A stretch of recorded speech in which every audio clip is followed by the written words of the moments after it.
आप खाली हाथ आ गए, खाने को कुछ भी नहीं लाए? नहीं जीनत, आज फिर दिहाड़ी नहीं लगी। एक जगह काम पे गया हूँ, उन्होंने कहा कल आना। दूसरी जगह गया हूँ, उन्होंने कहा काम ही नहीं है। बस सारा दिन काम की तलाश में गुजर गया। थक हार के घर आ गई हूँ।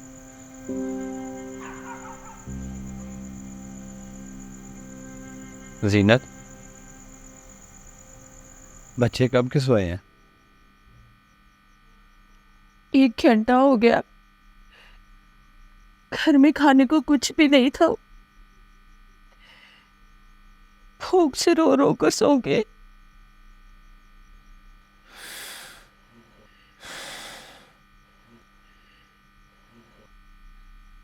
ये बताओ कि बच्चों ने शिका की नमाज पढ़ ली थी? नहीं अब्दुल्ला, खाना मांगते रहे, ने बड़ा पहलाया, तसल्ली दी। अगर भूख बड़ी जालिम होती है, रोते रोते सो गए, नमाज नहीं पढ़ी। जीनत, इन्हें अभी उठाओ। क्या अभी? हाँ अभी। आपको बताया तो है, से रोते रोते सोए। अगर उठा दिया तो खाना मांगेंगे, रोएंगे, कहाँ से खाना देंगे? तो कहती हूँ आज रहने देते, सोए रहे। जीनत, मुझे अल्लाह ने हुक्म दिया कि मैं इन्हें नमाज पढ़ाऊं। इनका रिज़्क मेरे ज़िम्मे नहीं है। उठाओ इन्हें, इनका रिज़्क अल्लाह के ज़िम्मे है। मैंने भी अभी नमाज पढ़नी है। मैं वज़ू करने जा रहा हूँ, उठा के इन्हें मेरे पीछे भेजो।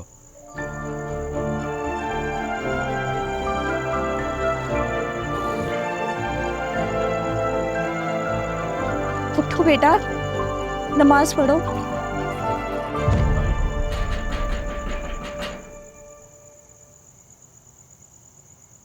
इस वक्त हमारे घर कौन आ सकता है? मैं देखता हूँ।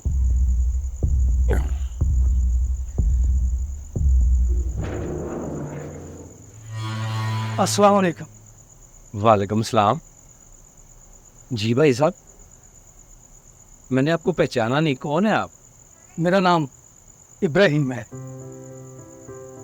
दरअसल आज मेरे दोस्त की मेरी तरफ दावत थी। उसके साथ मेरा किसी बात पे झगड़ा हो गया और वो खाना खाए बगैर चला गया। मैंने दिल में तहिया कर लिया, ना मैं खाना खुद खाऊंगा, ना मैं घर लेकर जाऊंगा। ये खाना किसी भूखे के घर दे के आऊंगा। बस फिर मैंने खाना उठाया और चल पड़ा, और मेरे कदम यहां आके रुके हैं। आप ये बताएं, आप लोगों ने खाना खाया है? नहीं भाई साहब। इसका मतलब अल्लाह ने मुझे सही जगह पर भेज दिया है।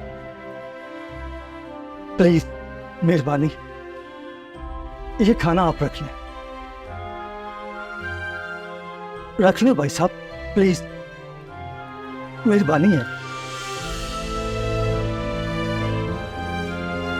शुक्रिया।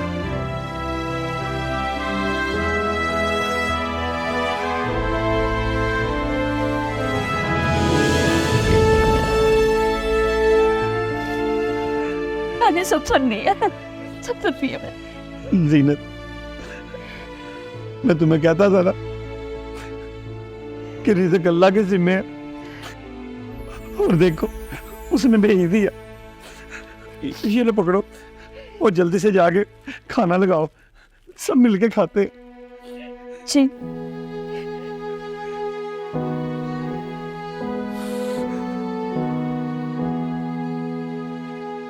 जब एक बाप ने भूख पर ईमान को तरजीह दी तो अल्लाह ने अपना वादा पूरा किया, नहनु नर्ज़ुकुक, हम ही तुझे रिस्क देते हैं।